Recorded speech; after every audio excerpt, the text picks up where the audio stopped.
বিসমিল্লাহির রহমানির রহিম। আসসালামু আলাইকুম। ভুনা খিচুড়ি রান্না করব। বাই দা ওয়ে, আমি মাহমুদা খানম, মাহমুদা ডাইন থেকে সবাইকে স্বাগতম।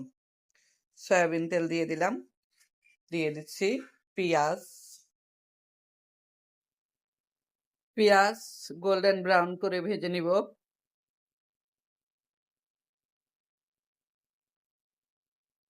পেঁয়াজ অলমোস্ট ভাজা হয়ে গিয়েছে। এই পর্যায়ে দিয়ে দিচ্ছি সরিষার তেল।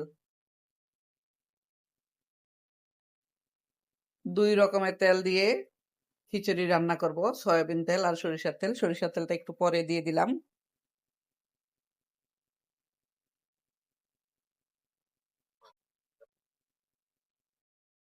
দিয়ে দিচ্ছি মশলা, আদা বাটা, রসুন বাটা, হলুদের গুঁড়া, মরিচের গুঁড়া, ধনিয়ার গুঁড়া, জিরার গুঁড়া আর স্বাদ মতো লবণ। একসাথে পানি দিয়ে পেস্ট করে দিয়ে দিলাম।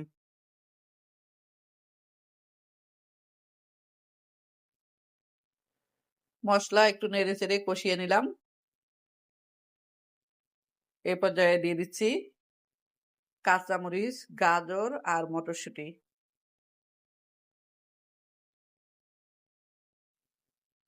গাজর, মটরশুঁটি দিয়ে 2 মিনিট নেড়ে চেড়ে দিলাম।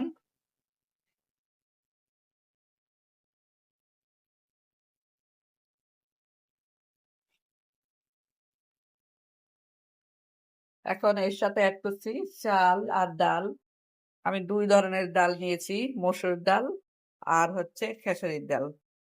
500 গ্রাম চাল, 250 গ্রাম ডাল ধুয়ে 2 ঘন্টা ভিজিয়ে রেখেছিলাম। এখন ছেঁকে দিয়ে দিলাম। চাল দেওয়ার পর 2 মিনিট নেড়ে চেড়ে দিলাম। এখন এর সাথে অ্যাড করছি এডিশনাল গরম পানি।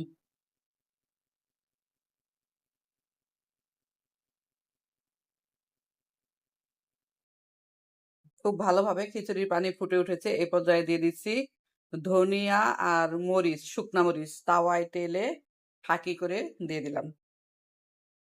এই মশলাটা দিলে খিচুড়ির স্বাদ সত্যিকার অর্থে অনেক বেশি হয়। এখন ঢাকনা দিয়ে ঢেকে 20 মিনিট রেখে দেব। চুলার আঁচ একদম কমিয়ে দিব, লো হিট করে দেব।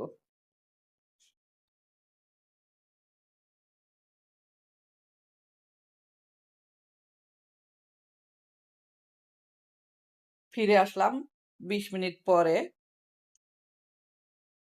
একদম পারফেক্ট ঝরঝরা একটা খিচুড়ি হয়েছে। দেখতে মাশাআল্লাহ অনেক ভালো লাগছে।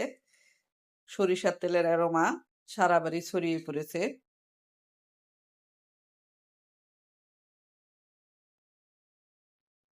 সবাই ভালো থাকবেন, সুস্থ থাকবেন। ফিরে আসবো নতুন কোনো রেসিপি নিয়ে।